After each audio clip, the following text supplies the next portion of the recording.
My name is Marilyn.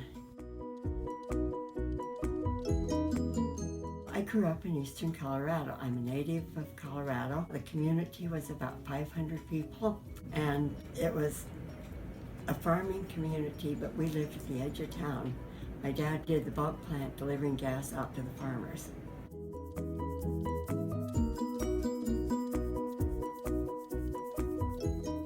I've only lived in one town. I lived in Otis until I was 18 years old. The house was a one-story house. It had 2 bedrooms, and several additions had been built on the house at different times. The original house was built in 1927, but rooms have been added on, and there was a room built over the cave that we called the playroom, but that ended up being my room because I couldn't get along with my sister. We had to have separate rooms, but the cave was because of tornadoes, and you had to have protection against tornadoes.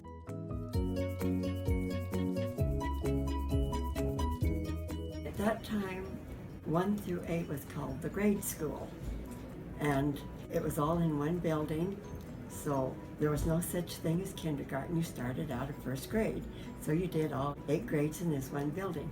Then you had, quote, graduation and went to high school. I did 4 years in the high school and graduated from high school and then went on to college.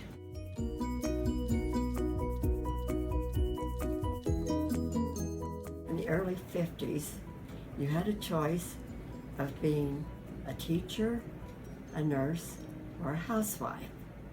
And I didn't really think I wanted to be the teacher, and I didn't have the prospects of being a housewife, so I decided nursing would be a career I'd like to try. I went to Children's Hospital, but it was connected with the University of Denver, so I trained at 19th and Downing at Children's Hospital.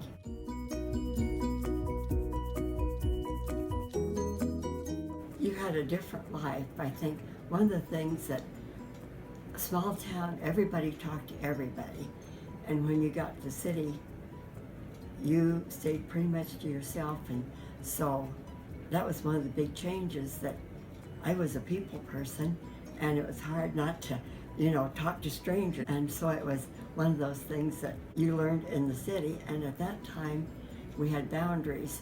We could go anywhere south of 20th Avenue. We were not to go north. That was an area that we were not supposed to be in because of neighborhoods. We could go south, we could go east, we could go west. But that was one of the hard things, that to stay in certain boundaries, because earlier times out in the country, you could go anywhere, anytime. And as far as nurses training, everybody had their own room, so the only time you were together was mealtime or classroom time or working. So you pretty much learned to be very independent. Most of them were about my age, fresh out of high school. You had to be 18 to get into nurses training. Some of them had graduated from high school at 17, so they had had a year of college. And they were the same age, but they had more experience. So that was one of the things a little harder on classes. They'd been used to studying college classes where, coming fresh out of high school, at that time, you didn't study any of the courses of college. Well, the first 6 months, we had mainly classes. Then we got capped, so we could go on the wards at Children's, and we took care of the kids, different wards, for about 6 months. Then as juniors, we went on affiliation. We spent 3 months at St. Luke's, 3 months in Pueblo, because Children's at that time had an agreement that they would send their students there, because earlier times there was no affiliated schools in Denver. So that was the first time they kept that up. So we went to Minnesota for 6 months, and then we graduated and got a diploma, and we become RNs. As new graduates, we had to give back our 3-month vacation, so we worked until the end of the year.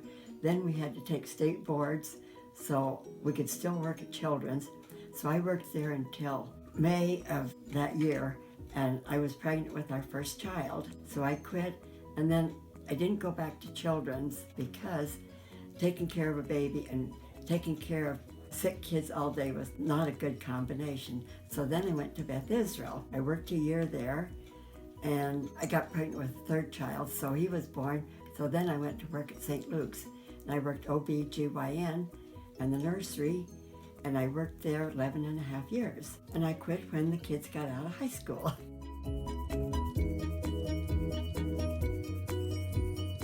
I think one comes to mind. It was about a patient I took care of in the University of Minnesota when I was there, and he'd had cataract surgery. And at that time, you laid flat in bed 24 hours. You had sandbags to your head so you could not move your head. You had to be fed, even though it was just one eye. Your eyes were bandaged so you couldn't see. And the next day, when you finally was able to get up, you couldn't bend over to tie your shoes or anything. It was a long process. And during that time, I became friends with John Schultz, and we kept in friendship throughout the years. And when we got married, about 15 months later, he sent us a wool blanket for a wedding present, and we stopped to see him in Minnesota a couple of times. He lived at Faribault, and I think of how the cataract surgery is today. You're in, you're out, about your business in a short time. What a difference time makes.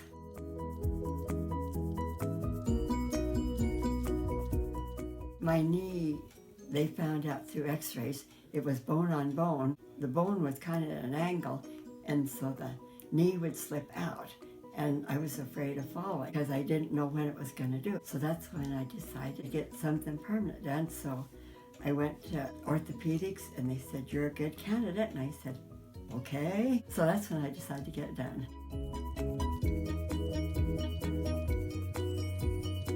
I think the big thing was, would the knee fit? Would my bone shatter? Would I be able to do the exercises afterwards? Was I capable of all this? And then I decided I had to give it a try.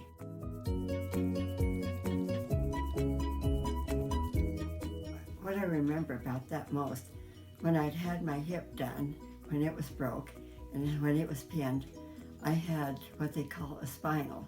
And so I asked my orthopedic doctor, could I have a spinal? And he said yes, and he said we would also do a nerve block. And they gave me, I think it was 3 pills, and you were just kind of lightly sedated, so you woke up really quick. It wasn't like a general anesthetic where sometimes you're nauseated and groggy and hard to wake up. This was almost instant, and I could talk to the people. I wasn't sick. It was one of the best type of anesthetic that I would recommend. One of them, they had told me as long as there's warmth in that particular knee, that's still healing. And then as time goes on, the swelling decreases. Earlier times I had swelling in the whole leg. Now it's just above the knee, just a tiny bit. So that's another thing that's telling me that it's healing, that my ankle's back down to size and the calf is down to size. So it's just a little bit above the knee, and I feel in time that will go down too.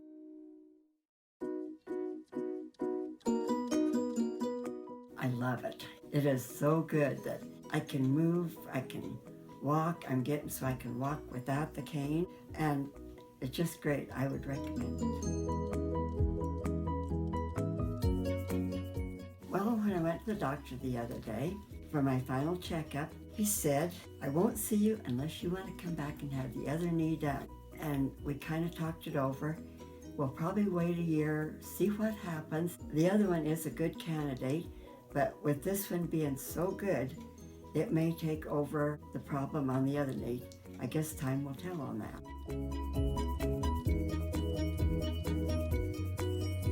I think one of the things I didn't think about was the whole leg would swell. I didn't realize that. So that was kind of a surprise, that when my shoes, I can't get them on, but that eventually went away.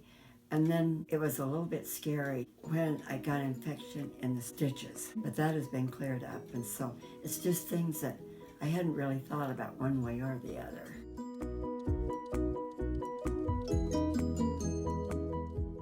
I think it's one of those things that time will tell. It depends how the reaction is. I'm going to wait about a year and see how the right one's going to do, and we'll go from there. But I am very pleased with the left one, so I'm not afraid to have the right one done.